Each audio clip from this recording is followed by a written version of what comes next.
Okay, guys, I think that I have my little ducks in a row, but maybe not because I don't have my, I think they call it a rabbit, the thing that muffles the breeze. But I'm going to put this on my collar.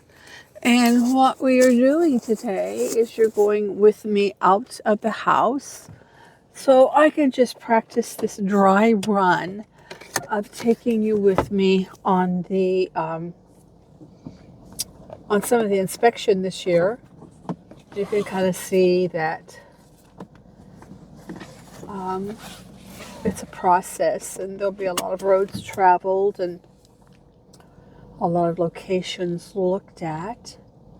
But before I do that, I felt like I needed a dry run, and I thought you would enjoy seeing the land of Israel at this time of year and hear me ramble on about the things I love concerning this land at this time of year as it relates to our covenant and the understanding of our covenant that Elohim has been demonstrating to us, well, since the beginning of time, since Adam fell. Because one of the things that the rest of the world does not teach you is that, whoops, here comes a car. When Adam fell, the first thing that Elohim did was command him to grow bread. Bread comes from grains. Adam was responsible then for growing grains. And the very next part of that is that Cain and Abel offered first fruits. Abel offered from the first and the fattest of his flock, and Cain just offered. In fact, that word for the timing of his offering is ketz, which actually means at the end of. So Cain did not offer a first fruit. He offered something from the end of his harvest. Boy, that's going to be bouncy, bouncy, huh? Well, you know what, guys? Life is not perfect. I hope that's not too distracting. Let me see if I can adjust that a little bit. I'll pull over safely and stop. So Cain did not offer his first fruits. He just offered from the end of his harvest. And Elohim said, Cain, why is your face fallen? If you do good, won't you be accepted? And he was talking about doing what he was supposed to do as the reason his giving was not accepted. So the calendar actually began immediately after the fall. Not a lot of people talk about that. But anyway, this is the time of year, this covenant time of year, when Elohim is still speaking to humanity about their choice, whether they're going to choose life or death, and be one of his types of his first fruits. This is the time of year that he's still talking to us by the agriculture in the land. As the Israelis say currently, the slang is, this is the green that pokes your eyes out.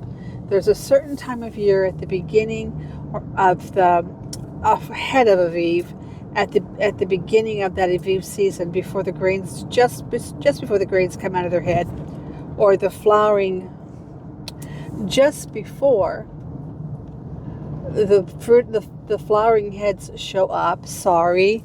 Apparently this morning I'm not going to be able to talk and chew bubble gum, but we'll try. That it gets a brilliant green that actually hurts your eyes. And can you see Hermone up there? Can you see Hermone straight ahead in the distance? The snow is already melting off Hermone a little bit. We need more snow on Hermone this year. But anyway, if the sun was out, you would be able to see the brilliance of the green, because we're in another system that's approaching. We're supposed to have more rain on Saturday. We have very, very cold winds and overcast skies. But you can still see how green we are. And if you can imagine, about the second month, about month 2 after the month of the Aviv, this will be brown and crunchy. And all of the greenery, except for the planted trees, will have died. And the winds will pick up, but the dust will start blowing, and we will be finished with the beautiful land until about the 8th or 9th month of the coming year. And that's the cycle that Elohim has chosen for this land, where he teaches about his covenant. He's really teaching, rains represent his word. Deuteronomy 32 says, my doctrine shall fall like rain, dew on the tender grass. There's a lot of words there that speak about this time of year. So the understanding is without the words of Elohim, there is no life. Because once these rains shut off, it immediately goes back to desert. And it's the most phenomenal thing you've ever seen in your life. You look at the beginning of the year when the rains start, at all the scrub and dust and deep cracks in the earth from months of lack of rain, literal months. And you think, man, will this ever be able to live again? I'm always amazed. I'm always amazed how with the caressing of the rain, those seeds that are in the earth, a picture of resurrection, guys, those seeds that are in the earth spring back into life. And it happens every year. And I always wonder at how that happens. The parable of the farmer in the New Testament's about like I feel, about how he goes to his field every day checking for the first fruits, and he doesn't know how it happens, but it springs forth from the earth. And that's true. It takes the seeds that Abba puts in the earth, lets fall to the earth, and it takes the rain, his presence touching those seeds, to cause those seeds, those bodies that are stored in the earth, to live again. And that's really what this cycle is about. That really is what this cycle is about. In fact, Yeshua called himself the grain of wheat that needed to fall to the earth to bring forth many. And so this time of year is absolutely all about covenant and understanding that covenant. This green we see in Revelation. There's a emerald rainbow around the throne. And if we look at what that was with the Ark of Covenant, that's set in the tabernacle and all the places that were called the Gilgal, that place of giving had a circular place of giving your first fruits, had a circular path that the men walked in. And they offered their first fruits. That was a picture of offering yourself before Elohim, because by your essence and by your power and by your might, you had produced a crop that Elohim had allowed you to do, and you were giving back to him of your essence. That is a picture of men offering first fruits, specifically the barley and wheat for that generation. Specifically, that picture of green is a picture of the emerald rainbow around the throne of God. Peter says, the Psalm says, and one of the prophets says, that men are as the grass of the field, and that their bloom is as the glory thereof. That it's here today and gone tomorrow. These grains have got such a small window, roughly a couple of months, possibly even to the wheat, sometimes 2.5 months, and then it's over. So many are as the grass of the field. They're here today, they're gone tomorrow. It says, and for the hot breath, like the hot wind that we have here at the beginning of the wheat harvest, usually, when the hot breath of God blows on them and finishes that drying process, that you can't even tell where they stood. So I'm sure that I probably bored you to tears by now, but I love this land so much. And when I look out here at this, I know my Father's calling me, and I know my Father's calling you to life, to walk in the fullness of what he's called us to be. You know, the former and the latter rains. Everybody talks about the former and the latter rains. That actually means the very first rain and the very last rain. And what happens in between is this green season. It says he will come to us as the former and the latter rains. And he's talking about, oh, look at that cow. He's out right there. You see him? He's out of his fence. Shame on you. And so he's calling to us in this season. He says, I will come to you as the former, the first rains, and the latter rains, and all those rains in between. And my doctrine will be to you like the dew, like the rain on the tender grass. These are all word pictures that Elohim spoke to the people who inhabited this land at the time he gave these words to them. And it would be so much better known to them than it was to us. But nonetheless, his words are still viable today. As we look out across this land, in this green season, we see he is still giving us that cycle of green to remind us he's calling us. He's calling us to mature as a grain, to mature and make a first fruit unto him.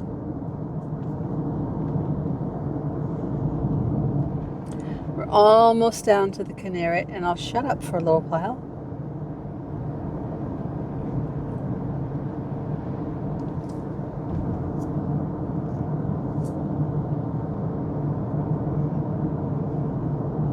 I hope you're enjoying this.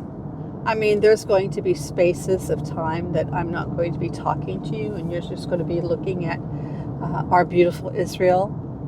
Israel's beautiful even when the ground is dry and there's no greenery on it. There's something majestically beautiful about it. And we're going to be going through Tiberias and out the other side. So that's what you'll be seeing coming up on the right. That's all the beaches along the Kinneret or the Sea of Galilee. They're really developing that now. Kind of a bittersweet thing, but you know, men do what men do, that they continue to put in walkways along the shoreline rather than leaving the shoreline in its natural state. They continue to put walkways in. They're putting in places for camping. You know, this is a recreational lake, not for them predominantly, what it means to us, of which I'll tell you a story. Yesterday we're sitting in class and we're doing again our tenses. You know, I've gone back to school to get a better handle on the 7 tenses of Hebrew, 7 categories of words that have their own music of past tense and present tense and future tense. All of those 7 categories are divided throughout the Hebrew language, and so I'm trying my best to master that stuff. And so we're talking about again what we've done, where we've been, and somebody said they had been to Hayar Danit. Hayar Danit is the tourist location of where they believe that John the Baptist baptized Yeshua. There's an alternative location. And the truth is, nobody really knows, but I don't think this tourist location that's at the beginning of the Jordan River as it leaves the Sea of Galilee is the location that Yeshua would have been baptized by John, because it said he was in the wilderness.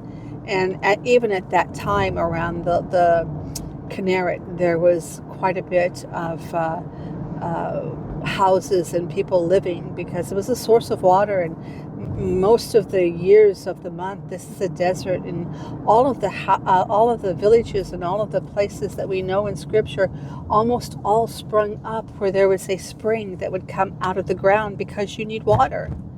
And the only difference between that and the rest of the world was it was a city if there was a wall around it. So the Kinneret is our largest water aquifer, and would have been populated enough not to be a wilderness. So I don't think that Yeshua was baptized in this location. But to continue with the story, the individual said that they had been there, the place where the Christians go under the water, the Notzrim go underwater. And my teacher said, "Oh yes, and Yashu," and every time she said it, I said Yeshua.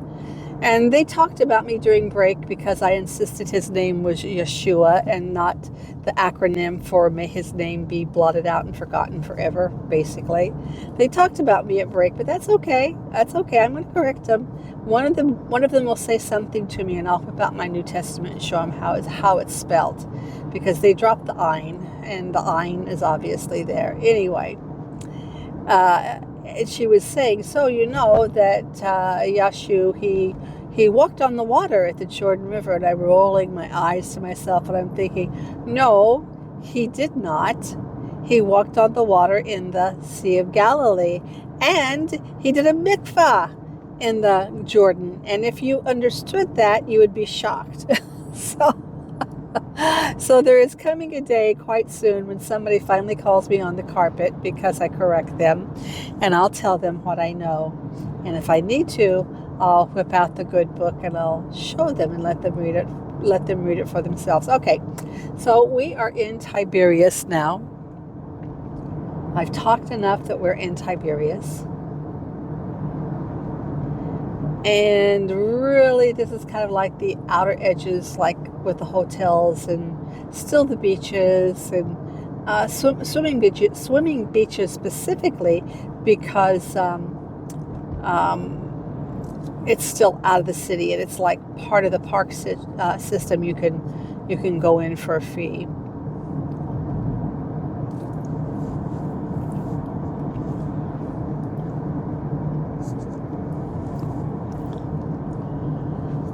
And this is the business district, the principal road coming into Tiberias. Tiberias is really not very big. This is the older part. You'll see some of the old black buildings along the way. They're from the Muslim period, the Suleiman period. The remnants of what remained after that.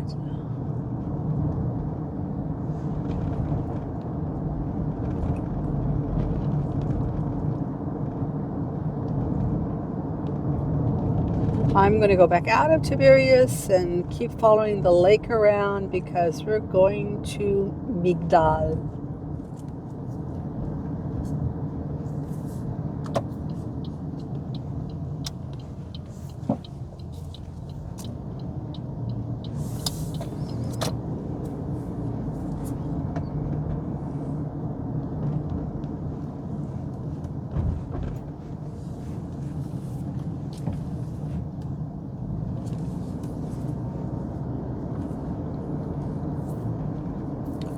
I've got to remember to get gas. I'm going to run out if I don't pay attention. I've got to get gas as soon as I land in Migdal.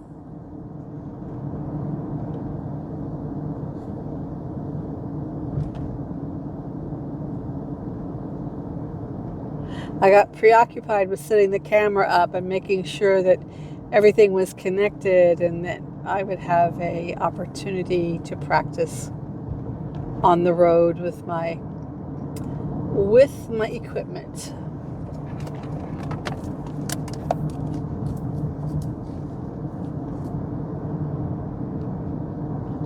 In fact, I probably need to pull over here in a minute and plug in my charger to my smartphone so that I don't run that battery down as well. It'd take me just a minute. Oh, you know what? I can't do that because I've got the microphone plugged in. Well, poop-de-dooped. That's just that. So we'll just do the best we can. Well, we'll check my battery when we get to our location. And if I need to, I will plug it in on the trip home. All of this is their latest area of development along the shoreline of the Sea of Galilee, or the Kinneret, especially up here on this end towards Capernaum or Capharnaum, They're really heavily putting in a,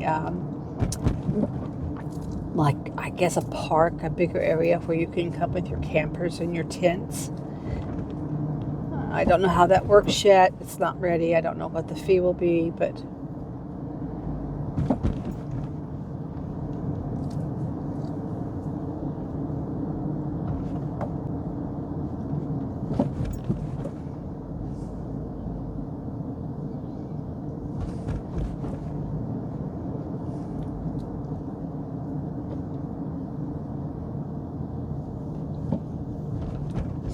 I tell you what, that's cold out there. It wasn't even 50 degrees when I left for the store at 9 o'clock this morning.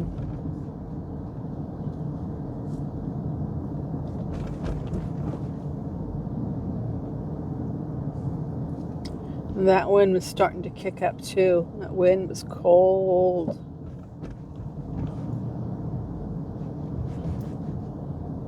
So that's the area behind the metal gate, metal fence, where they're putting in all the new recreational. Now you can see all the new recreational locations.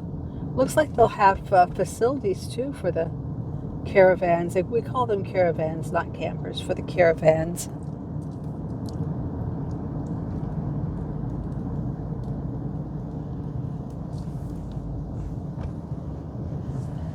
So now there's our sign that says to Migdal. We'll continue along to Migdal.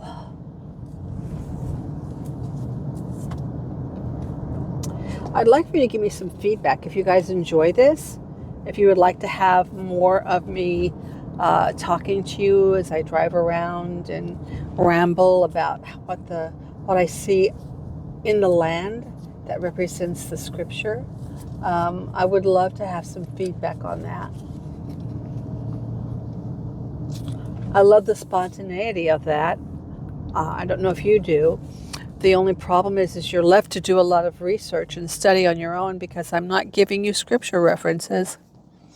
You know, I've never been one to study scripture references, but I don't find that the disciples did that. I mean, if we know what scroll or what book it's in, I think that's enough, That's what they referenced. It's written in Isaiah, So I think that our time of using chapter and verse is unique to this time that we live in since the Bible was written. I don't think it's something that happened before at all. You were required to hear it and believe the person that was speaking, because as you may or may not know, not every person owned a single book of the Torah. That, from what I understand from the research I did, one scroll would cost an average man's wage for 1 year. And so they went to, in the first century, by then there were synagogues, they went to the synagogues to hear the word read.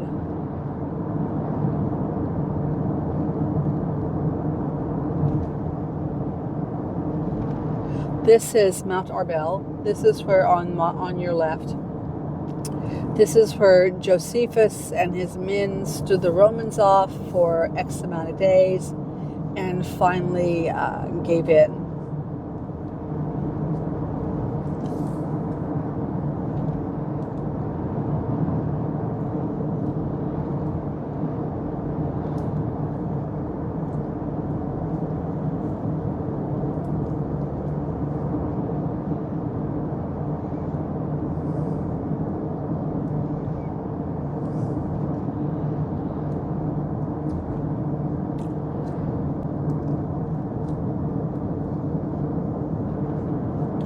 Wow, we've almost got whitecaps. Yeah, I do see a few whitecaps on the lake. It is not usual to see whitecaps.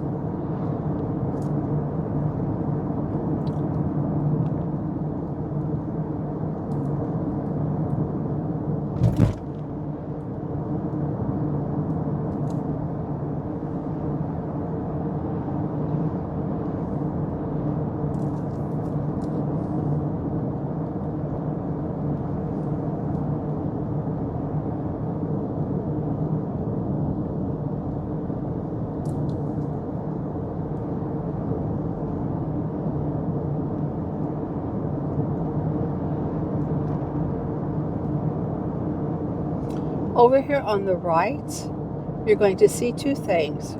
You're going to see the final facility for the Sanhedrin before they were disbanded, before they were sent out of the land. And that's right there on the right, that black building stuff you saw. And then the next place on the right is Magdala. That's where Mary Magdalene was from Magdala. You probably have seen on the internet about that location with the beautiful synagogue that they found the ark made in. Well, they found an ark like an what's a bema? That's the word I'm looking for, with a lot of the symbolism of the temple, and the temple would have been still standing at that time, and so it gives us a good idea when we look at that bema and the reliefs carved into that bema, some of the things that we would have saw in that temple. And we are here at Magdala. I am going to Dabak to buy meat. If you don't know it, it shouldn't be a big deal, but if you don't know it, I am a carnivore. I have been for over a year and a half faithfully. It has made a significant difference in my health. And with that, I will say thank you for riding with me, and we'll do it again soon.